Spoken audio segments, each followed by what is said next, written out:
ఈరోజు మన వల్లభనేని వంశీ గారిని అరెస్ట్ విషయం అనేటువంటిది అది పెద్ద చర్చించాల్సిన విషయం కూడా కాదు సార్. ఎందుకంటే చంద్రబాబు నాయుడు గారు వల్లభనేని వంశీ గారి మీద ఎటువంటి కోపంలో రౌద్ర రూపంలో ఉన్నటువంటిది ఆంధ్ర రాష్ట్రంలో ప్రజలందరికీ తెలుసు. దేనికి ఉన్నారు సార్? ఇప్పుడు అది సవాలక్ష కారణాలు, వాడు ఎమ్మెల్యేగా ఉంటూ వైఎస్ఆర్సీపీలోకి వచ్చాడన్నటువంటి ఒక ఉద్దేశం, ఆయన పర్సనల్గా ఏదో కామెంట్లు చేశారనేటువంటి ఉద్దేశం, ఆ ఉద్దేశాలు ఏదో వేరేదైనా కావచ్చు, కానీ ఏ విధమైన కక్ష సాధింపులో ఉన్నాడు చంద్రబాబు నాయుడు గారు అనేటువంటిది అందరికీ తెలిసిన విషయమే. ఇప్పుడు మీరు అన్నారు కదా వాళ్ళ ఎమ్మెల్యేగా ఉంటూ వైసీపీలోకి వచ్చాడని. వైసీపీలోకి వచ్చాడు అనుకుంటున్నారు ఆయన, అంతే. వైసీపీలో జగన్మోహన్ రెడ్డి గారి పాలసీ ఒకటే సార్. చంద్రబాబు నాయుడు గారు మాదిరిగా జగన్మోహన్ రెడ్డి గారు విశ్వసనీయతని విలువల్ని తొక్కడు.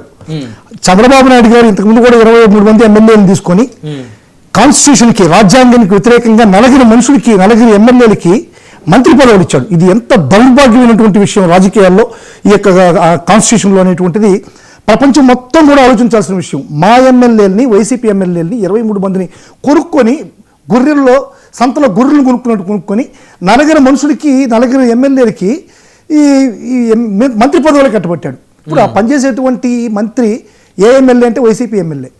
ఈ దారుణం ఇప్పటికీ భారతదేశ చరిత్రలో ఎక్కడ కూడా జరగనటువంటి విషయం, ఇంకా జరగకపోదు కూడా.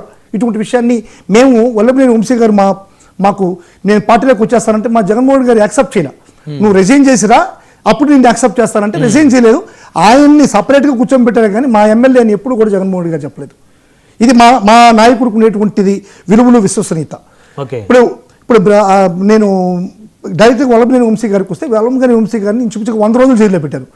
ఈ 100 రోజులు జైల్లో పెట్టినటువంటి కేసు ఏంది? పట్టాల పంపిణీ కార్యక్రమంలో ఆ నియోజకవర్గంలో పట్టాల పంపిణీ కార్యక్రమంలో జైల్లో పెట్టాడు. పట్టాల పంపిణీ కార్యక్రమంలో ఎమ్మెల్యే యొక్క పాత్ర ఏంటి?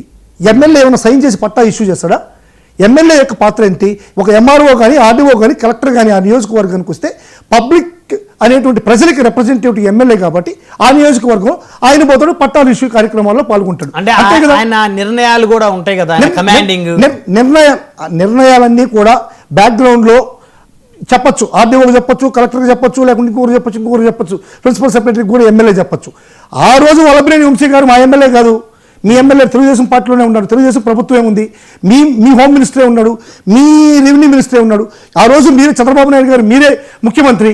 ఎమ్మెల్యే తప్పు చేశాడని చెప్పి నేను చెప్తాను, నువ్వు చెప్తున్నావు. ఓకే, ఎమ్మెల్యే తప్పు చేశాడు అన్నప్పుడు మీ రెవెన్యూ మినిస్టర్కి దాంట్లో సంబంధం ఉండదా? మా ప్రభుత్వంలో పట్టాలు కాదు, తెలుగుదేశం ప్రభుత్వంలో ఆయన ఎమ్మెల్యే ఉండేటప్పుడు పట్టాలు ఇష్యూ చేసినటువంటి పట్టాల్లో మాత్రమే ఈ అవకతవకలు జరిగినాయనేటువంటిది చంద్రబాబు నాయుడు గారి అభియోగం.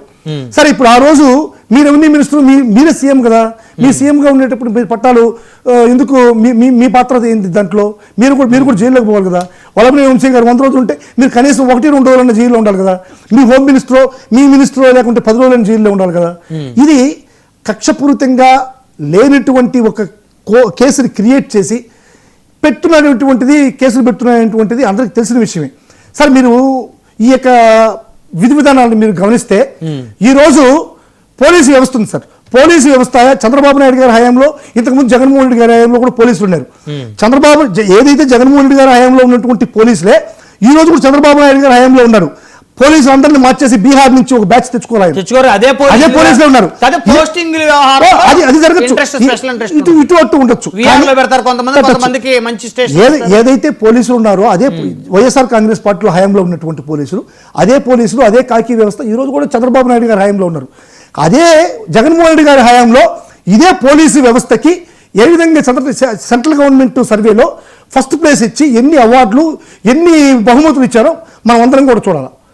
ఇదే చంద్రబాబు నాయుడు గారి హయాంలో పోలీసు వ్యవస్థ ఎంత ధీరంగా దరిద్రంగా దిగజారిపోయిందో, మన దేశంలోనే 36వ స్థానానికి వెళ్ళిపోయింది. నేను చెప్పట్లేదు, కేంద్ర ప్రభుత్వం ఇచ్చినటువంటి నివేదిక సర్వేల ప్రకారం. నేనేమి కామెంట్ చేయట్లేదు ఈ విషయంలో.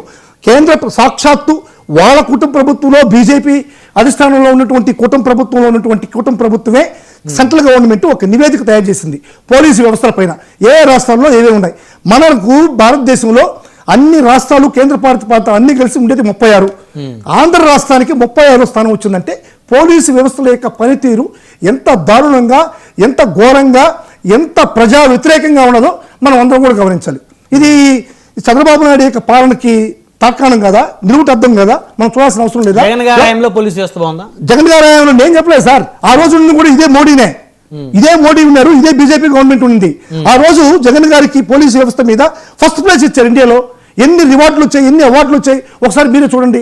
ఇన్ని అవార్డులు రివార్డులు ఎందుకు ఇచ్చారు అంటే పోలీసు వ్యవస్థని కనీసం ఒక 50%, 70%, 80% నాయకులు అనేవాళ్ళు ఫ్రీగా వదలాలి. వాళ్ళ చట్టం పని చట్టం చేసుకునే మాదిరిగా వదలాలి. ఈ రోజు చట్టం పని లోకేష్ చేస్తున్నాడు, రెడ్ బుక్ చేస్తుంది. రెడ్ బుక్ రాజ్యాంగం, ఓన్లీ రెడ్ బుక్ రాజ్యాంగాన్ని ముందుకు తీసుకుపోయే ప్రయత్నాలు మాత్రమే చంద్రబాబు నాయుడు గారు ఈ యొక్క పోలీసు వ్యవస్థ పనిచేస్తుంది. అందుకని 36+ వచ్చింది. అది నేను చెప్పింది కాదు, వైఎస్ఆర్ కాంగ్రెస్ పార్టీ జగన్మోహన్ రెడ్డి గారు చెప్పింది కాదు, నాయకులు చెప్పింది కాదు. సాక్షాత్తు కేంద్రంలో నుంచి వచ్చినటువంటి సర్వే ప్రకారం 36వ స్థానం రావడం అనేటువంటిది మనం అందరం కూడా సిగ్గుతో, ఆంధ్రప్రదేశ్లో పుట్టినందుకు సిగ్గుతో తలంచుకోవాల్సిన పరిస్థితి ఈరోజు ఉంది. మరి ఇటువంటివన్నీ ఫెయిల్యూర్కి తార్కాణాలు కాదా?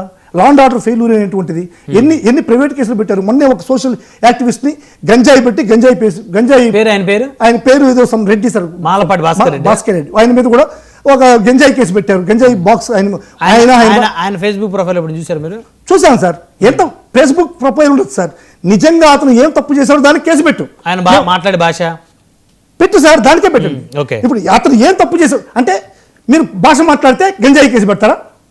అలాంటివి పెట్టడం తప్పు. మీరు అయితే గంజాయి ఆయన వెహికల్ లో పట్టుబడిందా? పట్టుబడింది అంటున్నారు వీళ్ళు. గంజాయి ఆయన వెహికల్ లో పట్టుబడింది అంటే పడిందా లేదా అనేది మనం చెప్పలేం కదా. ఎట్టి పరిస్థితుల్లో ఆయన గంజాయి అమ్మట్లేదు, గంజాయికి ఆయనకి సంబంధం లేదని సాక్షాత్తు హైకోర్టే పోలీసు వ్యవస్థకి ముటికేనేసింది.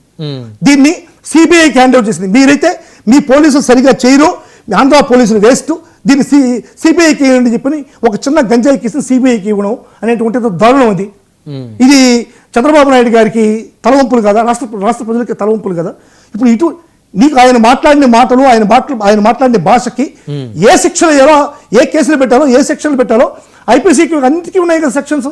ఆ సెక్షన్స్ పెట్టండి, ఆయన కార్నర్ చేయండి, ఆయన జైల్లో పెట్టండి, ఆయనకి యావజ్జీవ కారాగార శిక్ష చేయండి, ఎవరు ప్రశ్నించరు. కానీ లేని గంజాయి కేసులు మీరు ఏ విధంగా అక్రమంగా ఆపాదిస్తారు? ఇది పోలీస్ ఫెయిల్యూర్ కదా. ఇదే విధంగానే వల్లభనేని వంశీ మీద కూడా ఇంకా ఈ కేసే కాదు సార్, ఇంకా కూడా కేసులు పెడతారు. ఇంకా ఒక 3.5 సంవత్సరం మీకు క్లారిటీ ఉంది. ఇప్పుడు వల్లభనేని వంశీ గారిని మళ్ళీ లోపలేస్తారు, ఖచ్చితంగా వేస్తారు. ఖచ్చితంగా వేస్తారు. కొడాల నాని గారిని కూడా వేస్తారని క్లారిటీ. కొడాల నాని వేస్తారనేది కదా సార్, వల్లభనేని వంశీని మాత్రం ఖచ్చితంగా వేసేదానికి 100% స్కోప్ ఉంది. ఎందుకంటే ఇది జగన్మోహన్ రెడ్డి గారు చెప్పేది కాదు, నేను చెప్పేది కాదు, చంద్రబాబు నాయుడికి మనసులో ఉండేటువంటి ఐడియా ఇది. కక్ష సారింపులో వల్లభనేని వంశీ ఖచ్చితంగా మళ్ళా పోతాడు. ఓకే ఓకే ఓకే, 1 by 1 మాట్లాడదాం. ఎస్పీ సాహిబ్ గారు వారితో మాట్లాడదాం. నమస్తే అండి సాహిబ్ గారు. నమస్తే అండి బ్రహ్మాయ్య గారు. సో మొత్తానికి వైసీపీకి ఒక క్లారిటీ ఉంది, ఎవరెవరిని వేయబోతున్నారు, ఎవరెవరిని టార్గెట్ లిస్ట్లో ఉన్నారు, రెడ్ బుక్లో ఎవరు ఉన్నారు ఏంటి అనేది ఒక క్లారిటీ ఉన్నట్టే స్పష్టంగా అర్థమవుతుంది. సో ఎప్పుడు మళ్ళీ అంటే ఇంకా వదిలిపెట్టరా వల్లభనేని వంశీ గారిని? ఏదో అప్పట్లో పొరపాటు మాటలు మాట్లాడాడు. సో ఆ మాటలని ఉద్దేశాన్ని దృష్టిలో పెట్టుకునే ఈ కొత్త కేసులు ఆయన మీద నమోదవుతున్నాయా?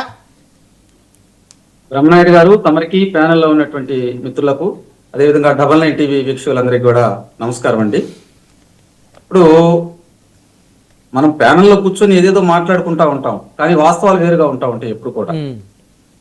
వల్లభనేని వంశీ విషయంలో ఆయన వైకాపా ప్రతినిధి చెప్పుకుంటా వచ్చేటువంటి అంశాలు ఏదో 2014 ఆయన ఏదో చేశాడు అంటున్నారు. వాస్తవం అది కాదండి. 2019 నుంచి 2024 మధ్యలో దాదాపు